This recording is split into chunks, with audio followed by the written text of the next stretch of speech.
How great was Gianluigi Buffon? With Buffon announcing his retirement from football, we need to understand just how great was Gianluigi Buffon. Let's take a deeper dive. Gigi, as he was affectionately called, began his career at Parma in 1995. It was Thomas Nkunu from Cameroon in Italy in 1990, which prompted him to be a keeper. He was called up to their youth team after their youth keepers got injured, and within 2 weeks, he was promoted as their first keeper, the coaches being impressed by his height, physical attributes, and interesting goalkeeper. Buffon made his debut for Parma in 1995 against eventual Serie A champions AC Milan, a team boasting Ballon d'Or winners Roberto Baggio and George Weah, and with that, began his rise to number one for Parma. The following season in 1996-97 saw him being named starting keeper, usurping Nista, once considered to be the heir of Walter Zenga, as they finished runners-up in Serie A, with Buffon conceding a staggering 17 in 27 games. In 98-99, this was a historic season, as Buffon helped Parma win the UEFA Cup with a clean sheet versus Marseille in the final, and win the Coppa Italia, beating Fiorentina in the final. He received his first Ballon d'Or nomination and won the Bravo Award. This was the best for players under the age of 23, indicating that this promising keeper was destined for great things. Subsequent seasons saw him help Parma make the top 4 in consecutive seasons. These exploits would only garner the attention of the biggest clubs in Italy, and it was the old lady that made an offer which Buffon could simply not refuse. World record fee of €52 million got Buffon his move to the biggest club in Italy, winning his first Scudetto in 2002, conceding only 22 goals in 34 matches. The following season saw him win the Scudetto again, and despite making the Champions League final, they lost. But let's not forget this save against Inzaghi, the most difficult save of his career and one of the most beautiful. The 03-04 season was a bad season for Juventus' standards. It did end trophyless. However, the worst was yet to come. With the next 2 seasons, the Calciopoli scandal occurred. This scandal was uncovered in May 2006, when a number of telephone tapings showed relations between clubs' executives and referee organisations during the football seasons of 04-05 and 05-06, being accused of selecting favourable referees. This meant the 2 previous seasons in which Juventus actually won the league, they were stripped, and Juventus would be relegated to Serie B. Icons and legends such as Thuram, Ibra, Emerson, Vieira, Cannavaro and Zambrotta all left, but Gigi had to stay. After being plagued with a few recurring injuries during the sole Serie B season in 2007, the following 4 seasons were a rebuilding job for Juventus. There were some shock results along the way, including the loss to Fulham in the Europa League. The arrival of club legend Antonio Conte in 2011 saw a three-peat of leagues as Juventus regained their status as the best in the land. Notable moments including stopping a penalty kick of Totti versus Roma and staying unbeaten during the whole of that season. The 3-5-2 whereby he saw Barzagli, Bonucci and Chiellini resulted in a record 21 clean sheets and only 16 goals from 35 appearances.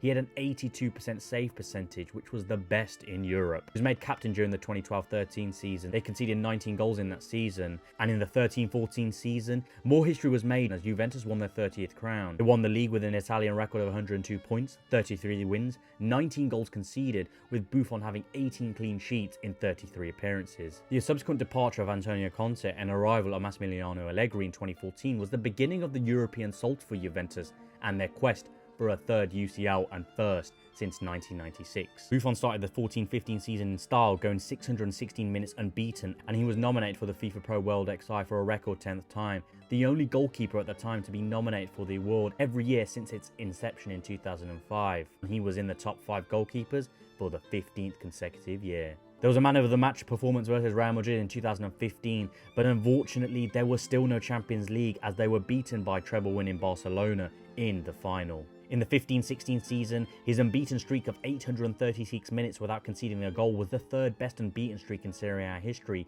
behind only Zoff and Rossi. This was the longest period a goalkeeper had gone without conceding a goal since 3 points were introduced in Serie A. He surpassed these and surpassed Gianpiero Combi's Italian league record unbeaten streak of 934 minutes in the process, Buffon setting the new all-time record at 974 consecutive minutes without conceding a goal, ending in 10 consecutive clean sheets. The 2016-17 season saw Buffon being named to the 2016 UEFA Team of the Year, becoming the oldest player ever to be named in the UEFA Team of the Year. And although Buffon could still not grab this elusive Champions League, more history was made in the Champions League, where he set a new personal best of 600 minutes without conceding a goal. The following season was even more historical. With Juventus' league victory, he became the first ever player to win 9 Serie A titles, and they nearly pulled off the comeback of the year versus Real Madrid until Cristiano Ronaldo turned up. But with all good things, they must come to an end, and Buffon said arrivederci to embark on one less challenge of winning the Champions League. He left Serie A, becoming the first keeper to win the Serie A Footballer of the Year and Serie A Goalkeeper of the Year a record 12 times. But there's an elephant in the room we must address when answering the question of how great was Gianluigi Buffon. That of course is Azzurri. Buffon was always destined for great things for the Italian national team, and after featuring in the 1996 UEFA European Under-21 Championships winning squad which featured Cannavaro, Nesta, Totti, Vieri and Panucci, it was a matter of when, not if. 2006 is where Buffon's legacy for Italy was solidified. He kept 5 clean sheets, conceding only 2 goals in 7 matches. He went 453 minutes without conceding a goal, 64 minutes short of Zenga in Italia 90. The 2 goals he did concede weren't even from open play, one being an own goal off a free kick in the group stages, and of course the penalty in the final to Zizou. The final also saw him make an incredible save in extra time against Sudan, but would they have even made it that far without his man of the match performance against Australia? And who can forget that save versus Podolski against Germany in the 2006 semi-finals? He ended the tournament winning the Golden Glove in 2006 and the Yashin Award to suit. Euro 2012 gave everyone a reminder of how great Buffon was, helping take Italy to the final, making another appearance in the UEFA Team of the Year. Against England, he saved a crucial penalty from Ashley Cole in the quarter-final shootout, in which he was elected man of the match. In the semi-final match against Germany, Buffon made several important saves, only being beaten by a penalty by Mesut Ozil in the 92nd minute. 2016 would be his final Euros and his final ever appearance in a major tournament. He kept a clean sheet versus one of the pre-tournament favourites Belgium, another one versus Sweden, and in the round of 16 fixture against Spain, he made a crucial injury time save on Gerard Piqué to earn his 3rd consecutive clean sheet of the tournament as Italy avenged their Euro 2012 defeat with a 2-0 victory over the defending champions. The one-on-one save against Germany's Mario Gomez was not enough as they were eliminated, and the pain of elimination was further felt in 2018 as Italy failed to qualify for the World Cup for the first time in 60 years. However, this did not taint his 21-year legacy for Italy, and he became the most capped goalkeeper and player in Italian history with 176 appearances he made, when he made one in tribute for his late compatriot Astori, showing the mark of not only a great keeper, but also a great man. So just how great was Buffon? Well, he's the only goalkeeper to ever have won the UEFA Club Footballer of the Year, the only goalkeeper to ever have done so after reaching the 2003 Champions League final. He's been voted in the UEFA Team of the Year on 5 occasions, and he was also voted the best goalkeeper of the 2000s, beating Iker Casillas. Similarly, in 2012, he won a similar award, having been voted the best goalkeeper over the previous 25 years. He made the top 3 for the world's best male goalkeeper an unprecedented 14 times,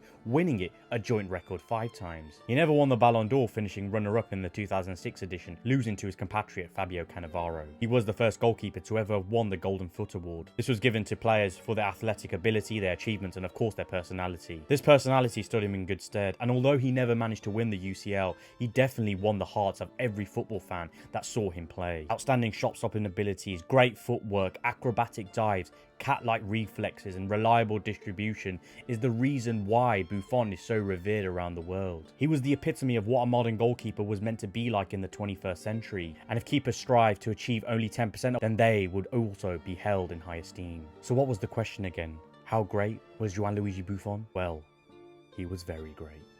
Thank you very much for watching. You've reached the end. Really appreciate it. If you like this video, make sure to smash a like. Comment as well how great you thought Buffon was. Where do you rank him in the all-time goalkeeper rankings? If you're new to the channel, make sure to subscribe. Keep supporting. I really appreciate it. If you're on Instagram, Twitter, follow me. The handles are the same. Sani-That Sports Guy. Would love to have a conversation. But as always, make sure to like, comment, share, subscribe. Keep doing what you guys are doing. And until next time,